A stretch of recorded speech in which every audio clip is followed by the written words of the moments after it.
नमस्कार, मैं डॉक्टर शुक्ला नोरमा आपका स्वागत करती हूँ। तो जेट एग्जाम के लिए मोस्ट इम्पोर्टेंट 10 प्रश्न पर मैं डिस्कस करती हूँ। तो चलिए, पहला प्रश्न ये रहा, किस शोध विधि का उद्देश्य मानव व्यवहार तथा उसे नियंत्रित करने वाले कारणों को समझाना होता है। ऑप्शन सुनिएगा आप लोग। परिणामात्मक शोध विधि, बी है संख्यानात्मक शोध विधि, सी है मात्रात्मक शोध विधि और डी है गुणात्मक शोध विधि। चलिए बताइए आप लोग, बताइए 4 ऑप्शन है, चारों में कौन सही है कमेंट कीजिएगा। तो मैं ही बता रही हूँ, डी ऑप्शन सही है, गुणात्मक शोध विधि। अब दूसरा प्रश्न आपके सामने ये रहा, क्षेत्र अध्ययन किन परिस्थितियों से संबंधित होता है। ऑप्शन सुनिएगा। ए है प्रयोगशाला स्थितियों से, बी है प्रयोगात्मक स्थितियों से, सी है वास्तविक जीवन की स्थितियों से और डी है उपरोक्त में से कोई नहीं। चलिए बताइए, कमेंट कीजिए आप लोग। जिनका भी सी ऑप्शन सही है उसका सही उत्तर वास्तविक जीवन की स्थिति से है। सी ऑप्शन दूसरा का सही है। अब तीसरा प्रश्न ये रहा, निम्नलिखित में से कौन से शब्द का प्रयोग शोध निष्कर्षों की प्रामाणिकता के संदर्भ में होता है। ऑप्शन सुनिएगा। वस्तुनिष्ठता, बी है वैधता, सी है मौलिकता और डी है उपरोक्त में से सभी। चलिए आप लोग बताइए, लाइक सब्सक्राइब करते जाइएगा। बताइए, इसका आंसर डी सही है। वस्तुनिष्ठता भी है, वैधता भी है, मौलिकता भी है, इसीलिए तीसरा का आंसर डी उपरोक्त सभी सही है। अब चौथा प्रश्न ये रहा, सर्वेक्षण विधि में न्याय दर्श की स्थिति किस रूप में होती है। ऑप्शन सुनिएगा।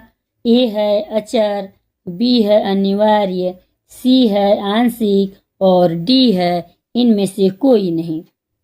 चलिए चौथा का आंसर बताइए आप लोग। चौथा का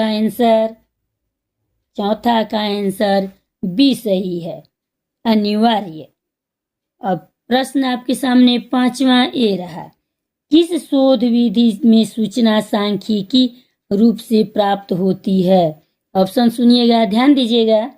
ऑप्शन सुनिएगा। ए है कथात्मक शोध विधि, बी है गुणात्मक शोध विधि, सी है जातिवृत्त शोध विधि और डी है मात्रात्मक शोध विधि। चलिए पांचवा का आंसर बताइए। पांचवा का आंसर डी करेक्ट है, मात्रात्मक शोध विधि। अब छठा प्रश्न ये रहा, निम्नलिखित में से किस में उपकल्पना के निरूपित की आवश्यकता नहीं होती है। प्रश्न ध्यान दीजिएगा, प्रश्न सुनिएगा, इसमें नहीं है तो ऑप्शन सुनिए। प्रयोगात्मक अध्ययन, बी में है ऐतिहासिक अध्ययन, सी में है सर्वेक्षण विधि और डी में है मानक अध्ययन। छठा प्रश्न का आंसर बताइए आप लोग। छठा प्रश्न का आंसर बी सही है, ऐतिहासिक अध्ययन। अब सातवां प्रश्न आपके सामने ये रहा, निम्नलिखित में से एक अच्छी उपकल्पना कैसी होनी चाहिए। ध्यान दीजिएगा आप लोग। ए ऑप्शन है सीमित दायरा होना चाहिए और वैश्विक महत्व नहीं होना चाहिए।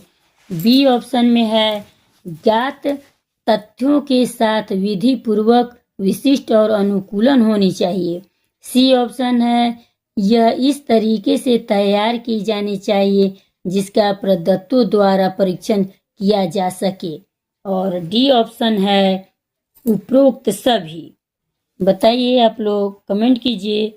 सातवां का आंसर सी सही है, यह इस तरीके से तैयार की जानी चाहिए जिसका प्रदत्तों द्वारा परीक्षण किया जा सके। अब आठवां प्रश्न आपके सामने ये रहा, प्रयोगात्मक विधि निम्न की अवधारणा पर आधारित है। ऑप्शन सुनिएगा। एक चर, बी में है 2 चर, सी में है बहुल चर और डी में है इनमें से कोई नहीं। चलिए आप लोग बताइए, लाइक सब्सक्राइब करते जाइएगा। आठवां प्रश्न का उत्तर ए सही है, एक चर।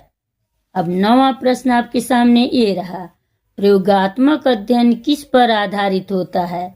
ए ऑप्शन है साहित्य के सर्वेक्षण, बी ऑप्शन में है वैचारिक प्राचल, सी ऑप्शन में अनुसंधान की पुनरावृत्ति और डी में है चरों के कार्य साधन।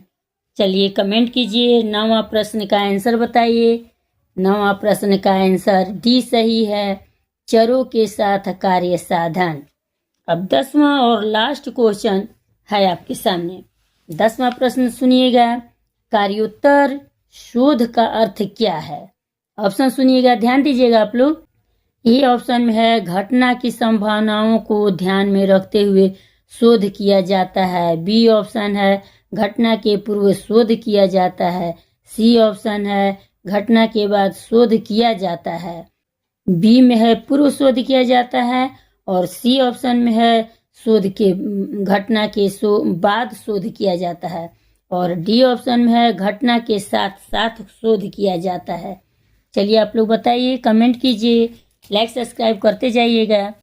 10वां और लास्ट क्वेश्चन का आंसर आप लोग बताइए, ए सही है, घटना की संभावनाओं को ध्यान में रखते हुए शोध किया जाता है। लाइक सब्सक्राइब करते जाइएगा। तो चलिए मिलते हैं अगले वीडियो।